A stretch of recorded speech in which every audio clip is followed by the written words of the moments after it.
안녕하세요. 국립한밭대학교의 윤창민 교수입니다. 최근 들어 이제 반도체의 중요성이 더욱 부각이 되고 있습니다. 특히 이제 전공정에서의 소자의 미세화와 그리고 선폭의 이제 미세화는 어느 정도 포화 지점에 이르렀기 때문에 후공적인 반도체 패키지에 대한 관심과 수요가 지속적으로 증가하고 있습니다. 이번 강의는 실제로 제가 어떻게 반도체 패키지를 분석할 수 있는지에 대해서 여러분들에게 소개를 드릴 텐데요. 제가 이제 현업에서 겪었던 여러 가지 경험들을 바탕으로 실제 반도체 패키지의 불량 유형, 그리고 분석법, 그리고 분석에 대한 메커니즘을 여러분들에게 소개를 하는 강의라고 생각을 하시면 될 것 같습니다. 이제 여러 가지 분석 방법들을 실제 사례처럼 여러분들에게 또 소개를 해드릴 생각이니 재밌게 봐주셨으면 좋겠습니다. 그리고 이번 강의는 국립한밭대학교의 공개 강좌인 HOCW의 일환으로 제작이 되었습니다. 그러면 강의를 재밌게 봐주셨으면 좋겠습니다. 1강을 시작하도록 하겠습니다. 일단 첫 번째로 제가 이번 강의의 제목을 핵심 요약 반도체 패키지 분석이라고 명명을 하였습니다. 제가 핵심 요약이라고 강의 제목에 이제 붙인 이유는 실제적으로 발생할 수 있는 반도체 패키지의 다양한 분량을 최대한 여러분들에게 이제 많이 소개를 해드리고, 그리고 이 분량에 대해서 어떠한 식으로 이제 분석을 진행을 하고, 그리고 어떠한 분석 장비들을 활용을 하는지에 대해서도 말씀을 드리고, 그리고 실제적인 분석의 메커니즘에 대해서도 여러분들에게 소개를 하기 위해서 핵심 요약이라는 제가 제목을 붙이게 되었습니다. 1강에서는 일단 당연히 이제 저에 대해서 간략하게 이제 소개를 진행을 할 것이고요. 그리고 반도체 패키지에 대해서 이제 잘 알고 있는 분들도 있겠지만 모르시는 분들도 있기 때문에 반도체 패키지의 정의에 대해서 간략하게 말씀을 드리도록 하겠습니다. 그리고 이 사이에 어떠한 식으로 이번 강의가 이제 진행이 되는지 여러 가지 분량 그리고 분석에 대해서 간단하게 맛보기로 1강에서는 보여드리도록 하겠습니다.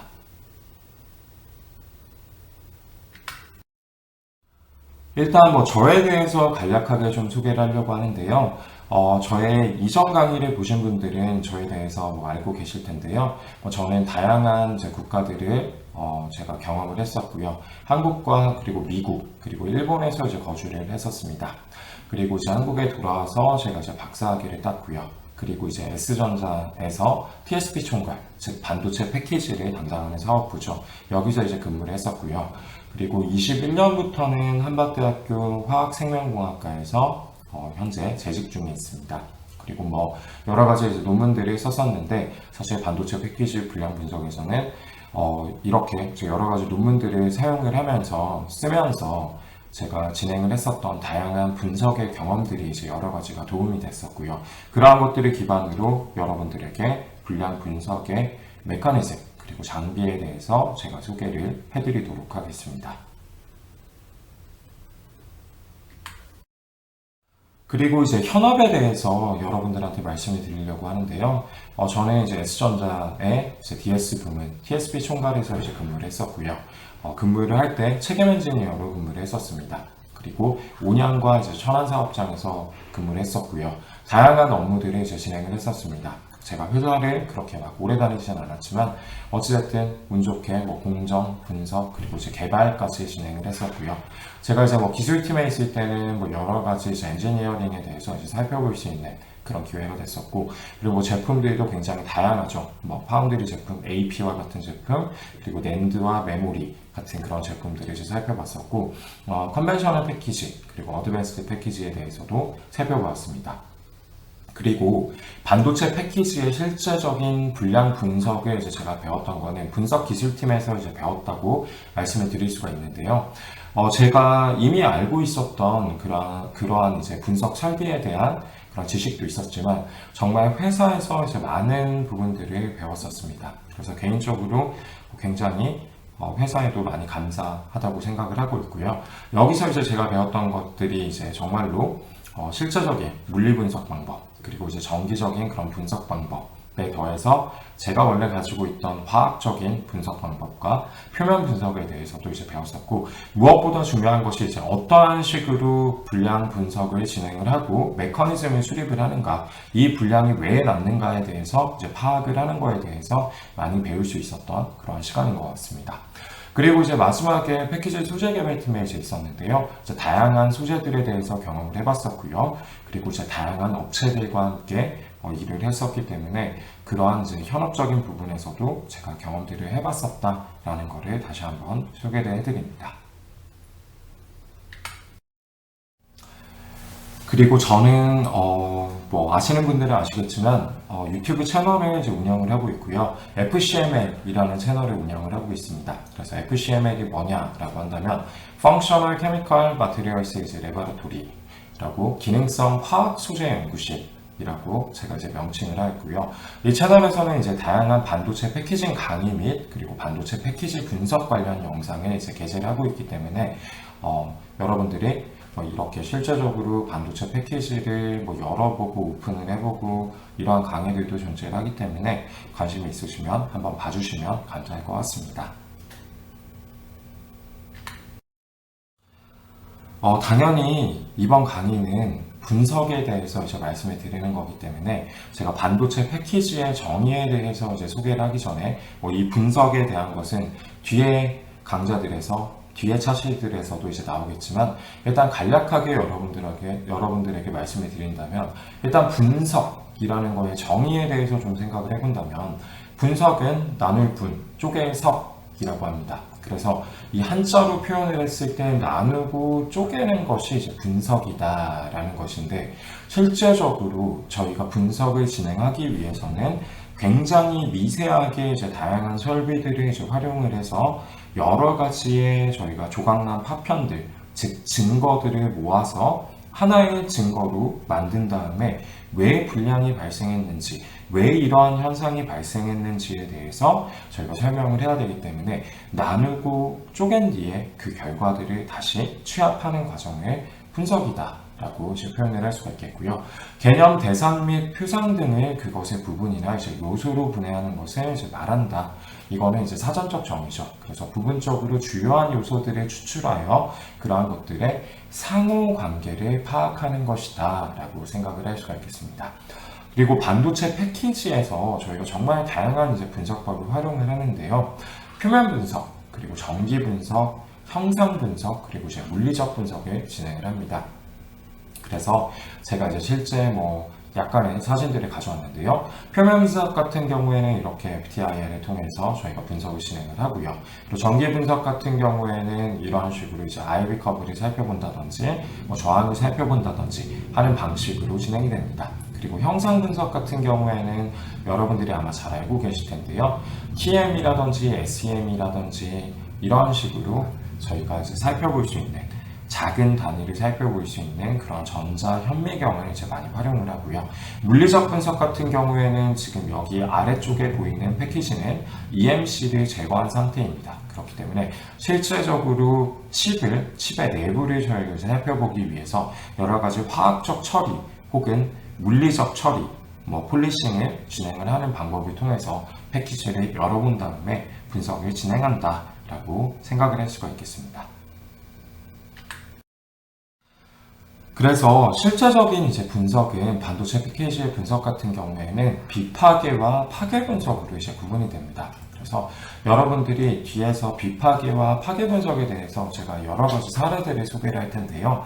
비파괴 분석이 무엇인가라고 한다면 패키지에 물리적인 영향을 주지 않으며 패키지를 파괴하지 않고 진행하는 분석법을 저희가 비파괴 분석이라고 합니다.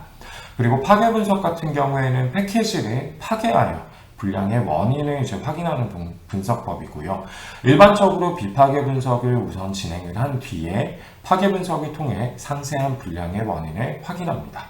특히 뒤에서 나오겠지만 클레임 분석, 즉 고객사에서 어떠한 저희 제품을 가져갔을 때 불량이 발생을 하게 되면은 고객사에서 분석을 해달라라고 요청이 오게 되는데 이러한 클레임 분석 같은 경우에는 실효의 수가 적기 때문에 비파괴 분석을 통해서 최대한 저희가 얻을 수 있는 다양한 정보들을 먼저 얻고 그리고 나서 이제 파괴 분석으로 넘어간다라고 생각을 할 수가 있겠습니다. 그래서 비파괴 분석 같은 경우에는 저희가 분석을 진행을 했을 때 패키지가 정기적으로 이제 작동을 하는 상태를 유지하는 것을 비파괴 분석이라고 합니다. 그래서 앞쪽에서도 말씀을 드렸듯이 이제 여러 가지 정기 분석들, 테스트 소켓을 활용한 어떠한 핀들이 이제 분량이 났는지 그러한 것을 살펴보는 정기 분석, 그리고 FTIR과 같이 실질적으로 패키지의 표면을 파괴를 하지 않고 살펴볼 수 있는 그런 화학적인 분석, 그리고 사람의 몸에만 이제 사용을 하는 것이 아니라 엑스레이를 통해서 패키지 안쪽이 어떻게 이루어져 있는지 살펴보는 분석, 그리고 가장 간단한 기초적인 분석이죠. 패키지의 표면이 외관이 어떤지를 저희가 분석을 할 수 있는 광학 현미경 분석 등을 저희가 비파괴 분석이라고 이제 부르고 있고요. 파괴 분석 같은 경우에는 실질적으로 패키지를 폴리싱 기계를 통해서 이제 연마를 하거나 연삭을 해서 안쪽이 어떻게 이루어져 있는지 살펴보는 방법, 그리고 이제 그 파괴한 패키지를 저희가 FESM 분석을 통해서 자세하게 내부에 어떠한 불량들이 존재하는지 살펴보는 방법, 그리고 또 이제 임계 온도라는 개념도 있는데요. 이 분석 같은 경우에는 여러분들이 아마 처음 들어보시는 분들이 많을 것 같아요. 그래서 패키지의 내구성을 저희가 살펴보는 분석법이라고 할 수가 있겠고요. 그리고 이제 전공정, 후공정 가릴 거 없이 포커스드 이온빔, 즉 FIB 분석을 통해서 미세하게 표면을 이제 깎아내린 이후에 저희가 FESM을 살펴보는 그러한 분석법들을 활용을 하고 있다라고 생각을 할 수가 있겠습니다. 반도체의 정의에 대해서 간략하게 말씀해 드리도록 하겠습니다. 반도체가 중요하다는 건 너무나 여러분들이 잘 알고 계시죠. 반도체는 미래 먹거리이다. 그리고 전자산업의 쌀이다. 그리고 이제 국가 핵심 기술이다. 라고들 이제 많이 말하는데요. 우리나라 같은 경우에는 이제 메모리 반도체에 굉장히 강력한 강국입니다. 그래서 삼성을 가지고 있고요. 그리고 SK 하이닉스를 또 보유하고 있는 나라이기도 하죠. 이런 종합 반도체 기업들을 가지고 있고, 그리고 종합 반도체 기업들과 더불어서 여러 개의 이제 대기업들, 중견기업들, 중소기업들이 이렇게 반도체의 사슬 구조를 이루고 있는 그런 나라다라고 생각을 할 수가 있겠습니다. 그런데 반도체가 왜 중요하냐라고 한다면, 반도체는 저희가 일반적으로 알고 있는 것은 연산 제어를 담당하는 그런 소재이다라고 이야기를 하는데, 우리 실제 생활에서 반도체가 들어가지 않는 곳이 거의 대부분 존재하지 않는다 라고 생각을 할 수 있을 정도로 반도체는 많은 곳들에 들어갑니다. 우리가 이제 사용을 하고 있는 핸드폰 같은 경우에도 당연히 반도체가 너무나 많이 들어가 있죠. 그리고 컴퓨터, 그리고 TV 같은 경우에도 여러 가지 반도체 소자들이 들어가 있다라고 생각을 할 수가 있겠습니다. 그래서 반도체를 저희가 전자산업의 쌀, 미래 먹거리라고 이제 부르고요. 중국도 그리고 미국도 반도체에 어마무시한 투자를 하고 있습니다. 그렇기 때문에 이제 반도체의 중요성은 더욱더 이제 대두가 되고 있죠. 그리고 최근에 이제 전쟁이 일어난 곳에서 살펴본다면 반도체의 수급난을 많이 겪고 있고요. 그리고 자동차 같은 경우에도 요즘 저희가 출고가 굉장히 늦어지는 걸 볼 수가 있을 텐데요. 그런 경우에도 이제 반도체가 수급난이 발생을 하고 있기 때문에 자동차도 출하가 늦어지는 걸 살펴볼 수가 있습니다. 우리나라 같은 경우에는 이제 메모리 반도체로는 전 세계 1등 국가라고 할 수가 있겠죠. 하지만 이제 상대적으로 파운드리 제품, LSI 제품들은 저희가 상대적으로 아직까지는 그런 선도국들을 따라가는 입장이기 때문에 이러한 메모리를 제외하고 이제 파운드리 제품, AP라든지 CPU 같은데 저희가 더더욱 이제 많은 투자를 할 필요성이 대두가 되고 있습니다. 그렇다면 저희가 전공정인 패브리케이션, 일반적으로 우리가 반도체를 생각을 하면은 전공정의 패브리케이션을 많이 생각을 하고요. 여러분들이 8대 공정이라는 말을 많이 들어보셨을 거예요. 그래서 이러한 8대 공정에 대해서 많은 관심들을 가지고 이제 반도체에 대한 학습을 진행을 하는데요. 실생활에 사용되는 반도체를 저희가 한번 살펴본다면 컴퓨터를 포함한 이제 다양한 전자기기, 그리고 가전기기에 들어가 있고, 그리고 실제로 이제 이렇게 아래쪽에 존재하는 그래픽 카드를 살펴본다면 여기 안에 들어가 있는 이렇게 검은색으로 보이는 것들이 이제 반도체인데요. 그냥 반도체인 것이 아니라 반도체의 패키지입니다. 그래서 반도체의 패키지가 들어가서 하나의 그래픽 카드를 이제 구성을 한다라고 생각을 할 수가 있겠습니다. 그렇다면 반도체 패키지의 정의에 대해서 간단하게 한번 살펴본다면요. 반도체 패키징은 저희가 이제 반도체의 후공정이라고 부르는데요. 이 후공정은 뭐 여러 가지 단어로도 저희가 표현을 할 수가 있는데 백엔드라고도 저희가 반도체 후공정을 부릅니다. 그리고 최근에는 여기 백엔드 팹이라는 표현을 붙여서 이 후공정이 전공정만큼 이제 굉장히 중요한 공정이다라는 것을 강조를 하고 있습니다. 그런데 저희가 일반적인 정의에서 살펴본다면 이 패키징은 소포, 선물, 포장의 개념으로들 저희가 생각을 하죠. 그런데 반도체 관점에서 패키징의 개념을 살펴본다면 외부 환경으로부터 어떠한 저희가 반도체를 보호해주고 그리고 단자 간 연결을 위한 정기적인 포장을 해주는 것을 저희가 패키징이라고 호칭을 합니다. 그리고 다른 말로 반도체 칩을 탑재될 기기에 적합한 형태로 이제 만들어주는 것이다 라고 할 수가 있겠고요. 실제 컨벤셔널 패키징의 어떠한 공정의 흐름을 살펴본다면 팹에서 웨이퍼가 만들어지고 나서 이 웨이퍼가 넘어오고 나면 백랩, 소잉, 그리고 와이어 본딩 혹은 플립칩 마운트, 몰딩, 마킹, 숄더 버블 터치, 그리고 패키지 솔팅을 진행을 한 다음에 각종 테스트 등을 마치고 나서 고객사에 출하가 되는 그런 시스템이라고 할 수가 있겠고요. 옆에 그림을 살펴본다면 정말 다양한 형태의 이제 반도체 패키지들이 존재한다라는 걸 살펴볼 수가 있습니다. 그래서 우리나라에서 이제 패키징을 하는 업체들이 뭐 여러 가지가 존재하는데요. 삼성전자도 있고요, SK 하이닉스도 있고요, 그리고 뭐 엠코 코리아, 그리고 스테코 이런 회사들이 반도체 패키징을 하고 있다라고 할 수가 있겠고 위에 사진을 보게 된다면 실제적인 이러한 반도체 칩 위를 보호해주는 또 EMC가 존재하고요. EMC 같은 경우에는 에폭시 몰드 컴파운드라고 해주죠. 그리고 아래쪽은 이제 PCB, 실제 칩이 우리가 굉장히 작은 그러한 미세한 선폭들로 이제 만들어져 있고 칩 밑에 범프 혹은 칩 위에 패드가 존재하는데요. 그러한 것들을 저희가 정기적으로 인출을 해주기 위해서 아래쪽에는 PCB 기판이 존재한다 라고 생각을 할 수가 있겠습니다. 그렇다면 반도체 패키지를 저희가 이제 어떻게 진행을 하는가라고 한다면 아까도 앞에서 말씀을 드렸듯이 이 서브스트레이트 PCB, 즉 기판용 PCB에다가 반도체 칩 혹은 이제 다이라고 부르는 것을 이제 붙여줍니다.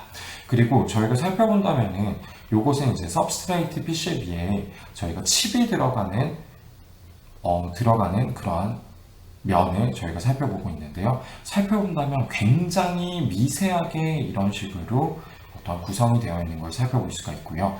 반도체 칩의 하단에 플립칩 패키지 같은 경우에는 범프가 존재합니다. 그래서 그 범프들, 수많은 범프들이 여기 위에 이제 안착이 되고요. 그리고 이 아래쪽의 서브스트레이트에는 솔더볼이 굉장히 또 크게 붙어 있습니다. 그렇기 때문에 정기적으로 최대한 모아주고 그 모아준 것들을 다른 곳에 이제 연결을 해주는 것이 반도체 패키지의 역할이다라고 생각을 할 수가 있겠습니다. 그렇다면 이 칩, 즉 다이와 서브스트레이트 PCB 간의 연결은 어떻게 하는 것인가 라는 부분이 이제 굉장히 중요하겠죠.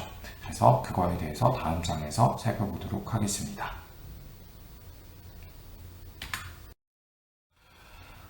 저희가 어드밴스드 패키지에 대해서도 뭐 간단하게 말씀을 드릴 텐데요. 하지만 이제 시장은 컨벤셔널 패키징, 전통적 방식이라고 부르는 것이 시장의 90% 이상을 차지하고 있습니다. 이러한 전통적인 방식은 두 가지로 이제 나뉘게 되는데요. 와이어 본딩을 통한 WB 방식과 그리고 이제 플립칩 패키지, FCP라고 이제 불리는 플립칩 패키지 형식이 가장 많이 활용이 됩니다. 그래서 와이어 본딩을 먼저 살펴본다면 와이어 본딩 같은 경우에는 이 다이, 칩의 정기적 인출 방향이 위쪽입니다. 그렇기 때문에 위쪽이라는 것은 패턴면의 위쪽에 존재를 하는 거겠죠. 그래서 패턴면의 이쪽을 살펴본다면 이제 패드가 존재를 하고요. 이 패드에서 저희가 골드 와이어를 통해서 PCB의 리드에다가 저희가 정기적인 연결을 해줍니다. 그래서 골드 와이어를 사용하는 것이 이제 거의 대부분이고요.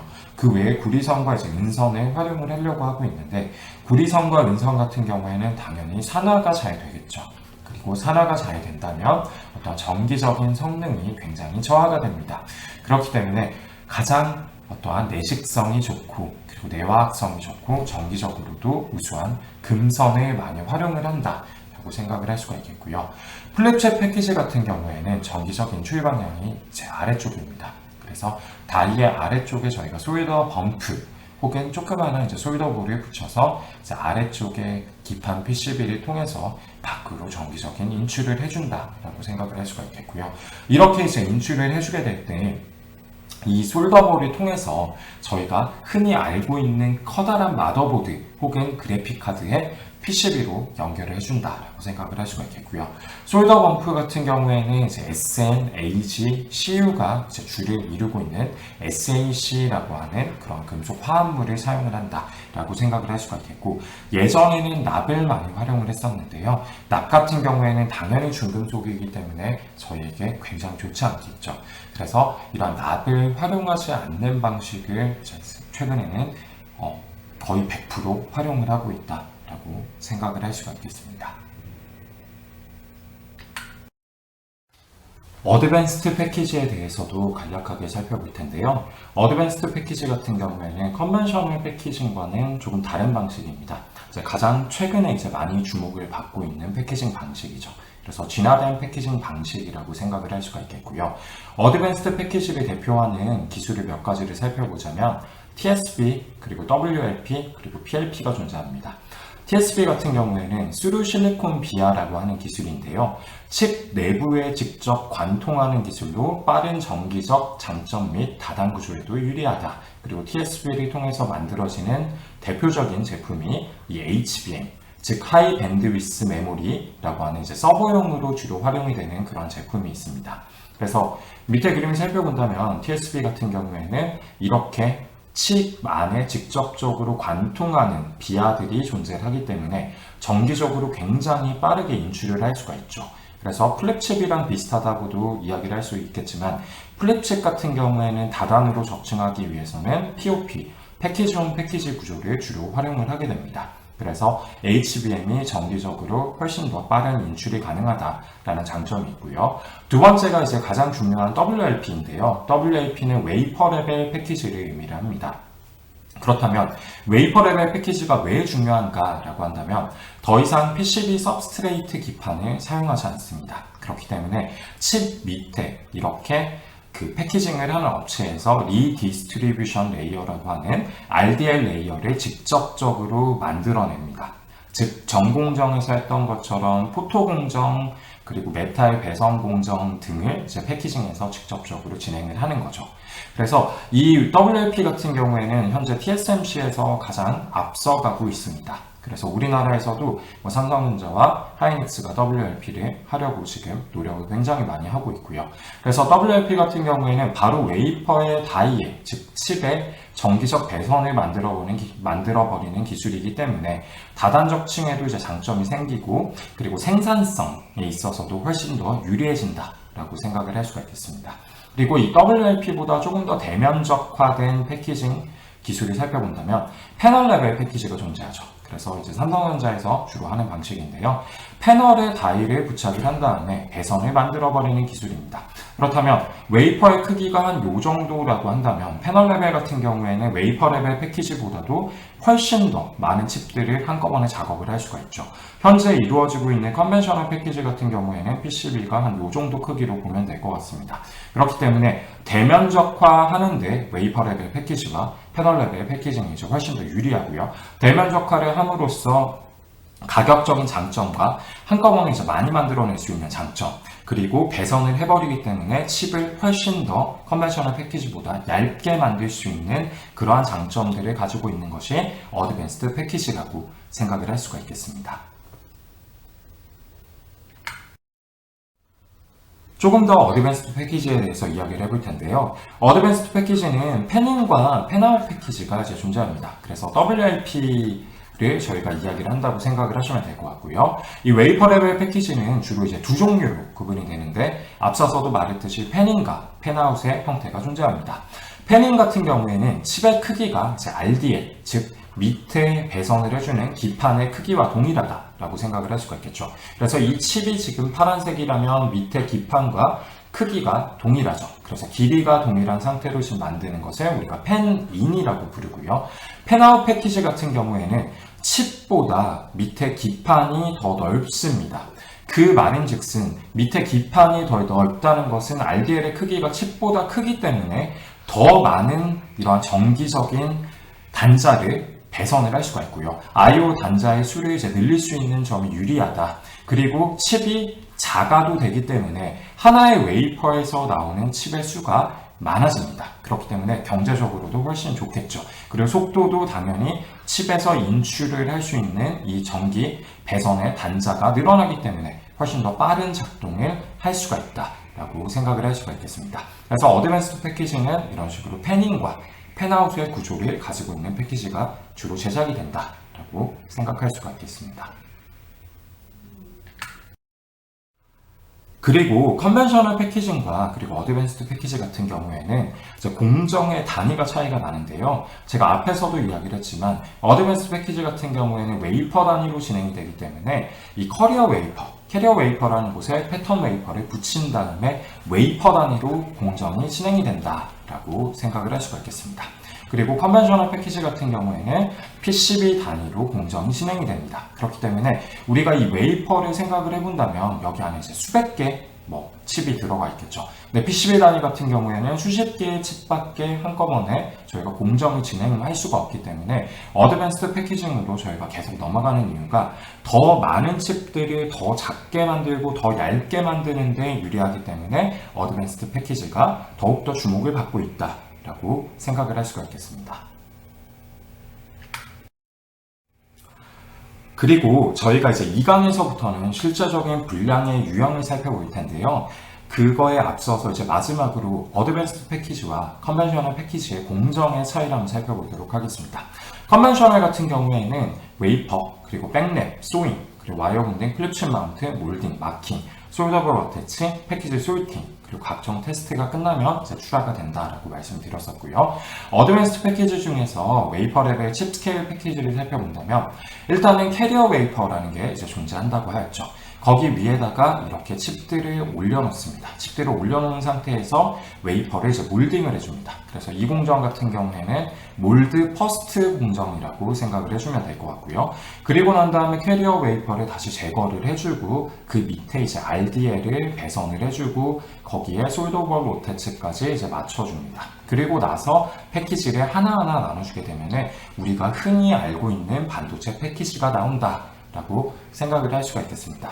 그래서 1강에서는 저희가 어떻게 반도체 패키지의 분량 분석에 대해서 살펴볼 것인지에 대해서 간략하게 여러분들에게 소개를 해드렸고요. 그리고 실제로 반도체 패키징이 어떤 것인지, 반도체 패키징의 종류가 어떤 것이 있는지, 어드밴스드 패키지와 컨벤셔널 패키징의 차이가 어떤 것이 있는지에 대해서 설명을 드렸습니다. 그렇다면 2강에서는 실제적인 반도체 패키징에서 발생하는 분량에 대해서 한번 살펴보도록 하겠습니다.